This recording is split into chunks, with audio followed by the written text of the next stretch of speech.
ሰላም የእግዚአብሔር ቤተሰቦች ከማህበረ ቅዱሳን ቴሌቪዥን የዕለቱን አጫጭር መረጃዎች ይዘንላችሁ ቀርበናል። ብፁዕ አቡነ ቄርሎስ በቤተ ክርስቲያን እየደረሰባት ያለውን ግፍና መከራ በመረዳት ምዕመናን ላይ አብልጠን ልንሰራ ይገባል ሲሉ አሳሰቡ። በማህበረ ቅዱሳን የወልዲያ ማዕከል ሙያ ማህበራዊ አገልግሎት ዋና ክፍል የተዘጋጀው የኦርቶዶክሳዊ ቤተሰብ ምክክር ለማጽናናት ለተከታታይ 3 ቀናት ስልጠና ተሰጥቷል። ከስልጠናው በኋላም ምዕመናን ብፁዕነታቸው ወደሚገኙበት በመሄድ አባታዊ መልእክት ተቀብለዋል። በዚህም በአሁኑ ጊዜ ምዕመናንን በማጽናትና ቤተ ክርስቲያን እየደረሰባት ያለውን መከራና ግፍ በመረዳት ምዕመናን ላይ አብልጠን ልንሰራ ያስፈልጋል ሲሉ መልእክታቸውን አስተላልፈዋል። ብፁዕነታቸው አክለውም ማህበረ ቅዱሳን ለቤተ ክርስቲያን በሚያበረክተው ዘርፈ ብዙ አገልግሎቶች አመስግነው ሰልጣኞች ያገኙትን እውቀት ተግባራዊ ማድረግ እንደሚገባቸው አሳስበዋል። ማህበረ ቅዱሳን በአርሲ ሀገረ ስብከት በአሰኮ ወረዳ ጠለታ ለሚገኙ ተፈናቃዮች ከ1.2 ሚሊዮን ብር በላይ ወጪ የሆነበት የአስቸኳይ የምግብ ግብዓቶች ድጋፍ አደረገ። በአርሲ ሀገረ ስብከት አሰኮ ወረዳ ቤተ ክህነት ስር በምትገኘው ጠለታ ጨፋ ብዮ ቀበሌ ቅዱስ ገብርኤል ቤተ ክርስቲያንና በካራ ኩፍቴና መድኃኔዓለም ቤተ ክርስቲያን ምዕመናን ላይ በደረሰው ጥቃት ተፈናቅለው በእሬቻ ሚካኤል ለሚገኙ ተፈናቃዮች አስቸኳይ ድጋፍ ተደርጓል። በሀገር ውስጥና በመላው ዓለም ከሚገኙ በጎ አድራጊ ምዕመናንና ተቋማት በተገኘ ከ1.2 ሚሊዮን ብር በላይ ወጪ የተደረገበት የጤፍ ዱቄት ለተጎጂዎች ደርሰዋል። በዕለቱም የአሰኮ ወረዳ ቤተ ክህነት ተወካዮች፣ የማህበረ ቅዱሳን የአሰኮ ወረዳ ማዕከል አመራር አባላት፣ የአካባቢው የመንግስት መዋቅር መሪዎችና በጎ አድራጊ ተቋማት ተገኝተዋል።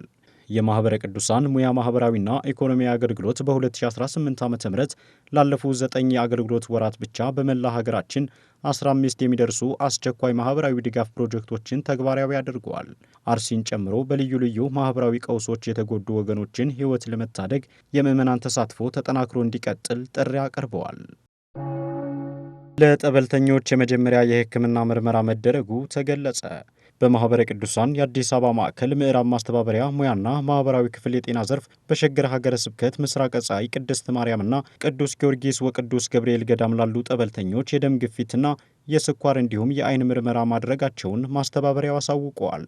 የምርመራው ዓላማ ጠበልተኞች ያለባቸው የጤና ችግር ለይተው ወደ ቀጣይ የሕክምና መንገድ ለማምራትና ከጠበሉ ጎን ለጎን በሕክምና ጤናቸውን እንዲጠብቁ ለማድረግ ነውም ተብለዋል።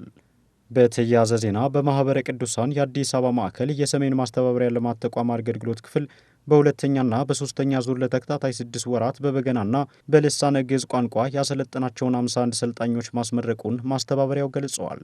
ማዕከሉ በያዝነው ወርሃ ክረምትም መሰል አይነት ስልጠናዎችን ለመስጠት ዝግጅት ማድረጉን ከማዕከሉ ያገኘነው መረጃ ያመላክታል። መንፈሳዊ ኮሌጆች ዘመኑን ዋጅተው ለትውልዱ ተደራሽ ማድረግ እንደሚገባ ተጠቆመ። የደብረ ብርሃን ቅዱስ ባስልዮስ መንፈሳዊ ኮሌጅ የ5 ዓመት ስትራቴጂያዊ ዕቅድ ይዘትና አፈጻጸም ወደ ላቀ ምዕራፍ ለማሻገር ያለመ የዕቅድ ክለሳ መደረጉን ተከትሎ ነው ይህ የተባለው። የኮሌጁን የትምህርት ጥራት፣ የምርምር አቅምና የማህበረሰቡን አገልግሎት ተደራሽ ይበልጥ ለማዘመን ታስቦ የተመደበው የምሁራን ባለሙያዎች ቡድን የመጀመሪያውን ረቂቅ ሰነድ ግምገማ አካሂዷል። ይህ ኮሚቴ የተዋቀረውና ስራውን የጀመረው በብፁዕ አቡነ ቄሌምንጦስ አባታዊ መመሪያ ሰጭነት መሆኑም ተመላክቷል። ተመልካቾቻችን ለዕለቱ ያዝንላችሁ አጫጭር መረጃዎች እስካሁኖቹን ይመስሉ ነበር። ሰላም እግዚአብሔር ከሁላችን ጋር ይሁን።